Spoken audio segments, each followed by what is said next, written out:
Hey everyone, Irene Lyon here, and welcome to this entire world of nervous system health, healing, trauma, and all things neuroplasticity. Before I get into today's video, where I'll be answering a question about grief and its relationship to the nervous system, I want to make sure everyone knows that our upcoming registration for SmartBody, SmartMind is just around the corner. So this is a timely notice, February 13th to be exact, 2024. We will open up registration for 1 week only. And if you are interested in joining SBSM this year, now is the time to do so. If you have no idea what SmartBody, SmartMind is, I strongly recommend you check it out. This is a curriculum I've been teaching for many, many years. Thousands of people have gone through it, and it is probably the gold standard online course out there for restoring regulation to our nervous system, getting us back into our body, into the environment, and essentially restoring health to our entire system. So somewhere near this video, we will link that. And of course, you can always find SBSM's site on my website. Check it out, ask us questions, get to know the curriculum and how it might be able to help you in your life this year and beyond. So the question today is around grief. And this is what this is a mom, wrote to myself and my team on an Instagram post, I believe. They write, I can't remember how I heard about you, but I was immediately drawn to your style. Our daughter passed away unexpectedly last month, and I'm wondering if your course would be helpful for grief-related nervous system challenges. Thank you. So the first answer to this question is yes. This course, SmartBody, SmartMind, working with a trained, skilled somatic experiencing practitioner, these things will help with grief-related nervous system challenges.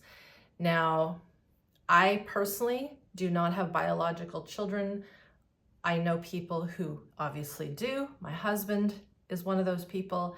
And I know from being around many parents and knowing parents who have lost children, it is one of, if not the toughest things for us to be with, experience, process, cope with, manage, heal from, etc. I'm going to share a few stories, and then I'll get into why working with the nervous system is so important. This is not related to me losing a person to death, but it will connect with why it is so important for us to connect with the environment. So the first thing I will say, when we're dealing with anything really stressful, and especially deep grief, sadness, loss, is we want to get out of our head. We want to get out of our head. And one thing, it's not the only thing, but one thing is to get into the environment. This is this classic concept of learning how to orient to our environment. I've done many videos on orienting. We'll link some below if you don't know what this concept is. But I remember it was 2008, and I was in the midst of a separation, a divorce. And while it was what I had wanted on my end, it was still difficult. Probably one of the more difficult things I've ever had to do in my life. And I remember being quite upset and sad and crying, and I took myself for a walk, which I do all the time. I was sitting on the bank of a raging river. It was the fall, and just staring at the water. And this was actually before I had gotten into somatic experiencing work. So I was working with a process that was intense without the tools I have today. But because I'm a nature lover and I like to walk, I was outside, just, we could say, cleansing my system. I was sitting on this rock, looking into the river, tears flowing down my face, not knowing how this will ever change or feel different. And without obviously knowing it was going to happen, a salmon jumped so high out of the river, and then obviously went back in the river. And it was in that moment of surprise, it was a little bit of a shock, because it's not something you see very often in this specific river that was raging really, really full. But saw this fish just pop up, and it broke me out of that deep sadness, those tears, that emotion. And I smiled and I connected to the fish. And I think in some ways it snapped me out of the misery I was feeling. And I sensed and felt a deep physiological shift in my system that let me know everything's going to be okay. Now, by no means can I parallel the immense grief and devastation of the loss of a partner compared to the loss of a child, but I wanted to start with that just to express how important it is for us to get out of our head and into the environment. So that's number one. The second thing is getting into our body and feeling the sensations, the emotions, no doubt deep anger and rage. And rather than trying to ruminate and figure out the whys, of course, I don't know the reasons for this daughter's death, but if it was sudden and unexpected, there was no preparation. Very different when a child has been sick and for very long with an illness that is just not able to be healed for whatever reason. There's some preparation, not that that makes it any easier, but when it's sudden, there's no preparation. And so our brain, our mind will try to figure out what went wrong, what happened, how could have this changed? Was it an accident? Should have had, I should have done this, I shouldn't have done that. And our mind, while powerful and important as humans, it can really mess us up when it comes to processing deep emotions, which are essentially sensations. So our emotions start as sensations in the body. And one way that we have we could say humanity, and I'm generalizing here, but one way we've coped with intense emotions and sensations is we've disconnected from our body, we've numbed out our body, we've dissociated from it, and we are trying to just figure it out in our head, and that's not good. Of course, we can also dissociate from our mind, and that's not good either, right? So in this intense time of grief, sadness, and that why did this happen energy, we want to get into our body so that we can process those emotions, those sensations, so they don't get stuck. Whether it is anger, sadness, rage, intensity, visceral even, we could say there might be some actual visceral qualities of wanting to vomit, wanting to purge, just this sense of this is so much, this is too much. Now, of course, our culture, at least we could say in the West, has been taught to keep everything together. Don't show weakness, don't show sadness, don't show anger and rage.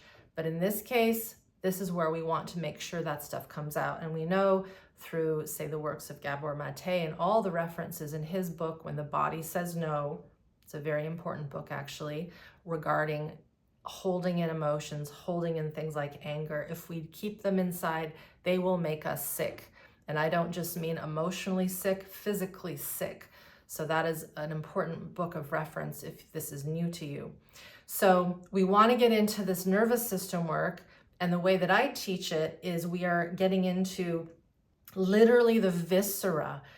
I'm teaching you in our courses, our programs, specifically SmartBody, SmartMind, how to get into feeling the gut, how to sense these areas that we call diaphragms of the body. How do we get into the joints of the body? How do we get into the spine, our pelvis, our ability to express vocally, our ability to feel our head and our neck and our eyes, our legs. This entire vessel of ours, when it is not online and we're disconnecting from it, it doesn't allow these intensities to move in the ways that we want them to. So the overarching answer to this question is yes, working with not just the nervous system. This isn't just about noticing fight, flight, and freeze. That's a part of this, It's also getting into the body so that we can sense where these emotions and sensations are living. Because if we're shut down from our gut, from our belly, from our heart, from our throat, it is hard for us to express these things. And this is why, again, I generalize here, but in the Western cultures, we tend to not know how to express these deep pieces of grief, sadness, anger, and it's because we're disconnected from this body of ours. So yes, we want to get into the body. We also want to get into, my first point was the environment, because if we're not getting into that, we are staying too much in the body. So this is where there's this fine line of, we want to be in the body, but we also want to titrate. I've done other videos on what titration means, but this is little bits at a time. If we've been so disconnected from the system, it can be too much to feel everything at once, and then everything closes down. So there's this fine balance of being guided into the environment, exploring the environment in a way that's gentle and easy, orienting to things that are of resource, whether it's nature or water or whatever it is that's outside, while also blending in with the body sensation, what is being felt, and then allowing your impulse, the impulse that arises from getting reconnected with that body in the environment, allowing that to move out and move through. I also know from working with people over the years who have lost children that there will always be a sting of deep, deep sadness, grief. But the piece that's important is that sadness, is that grief stopping you from living life and getting back into current day, present day. And then final story I'll share. This was a true story from an alumni from many years ago. She was much older. She lost her husband unexpectedly. And I can't remember if she was in the program when that occurred, or she did the program to heal from that grief and that tragedy.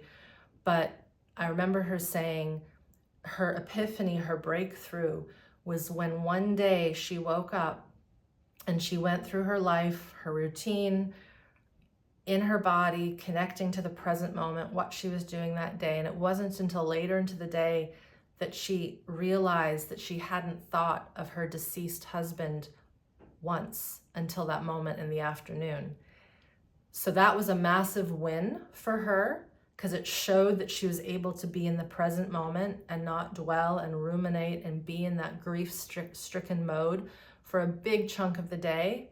But what did come with that was then she felt shame for forgetting about him.